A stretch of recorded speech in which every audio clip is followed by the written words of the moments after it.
मित्रांनो, आजच्या या आपण एक्सपेरिमेंट मध्ये बर्नौलीज प्रिन्सिपल जे काय आहे ते आपण बघणार आहे, त्याचं ऍप्लिकेशन्स बघणार आहे. काय आहे बघूया. या ठिकाणी आपण दोन बलून्स घेतलेले आहेत.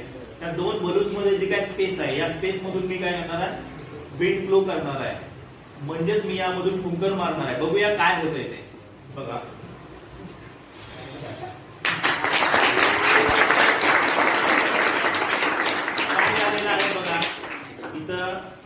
ज्यावेळेस मी यामधून फुंकर मारली त्यावेळेस यामध्ये असलेली जी काय हवा आहे, या हवेचा वेग वाढला. हवेचा वेग वाढल्यानंतर velocity increases in between the space between the two balloons and therefore pressure is decreases. Therefore the pressure outside the balloon, that is the atmospheric pressure, is greater than this region. Therefore that pressure is greater. Therefore that can be applied the pressure on the two balloons and therefore the two balloons are collides with each other. Okay, so this is Bernoulli's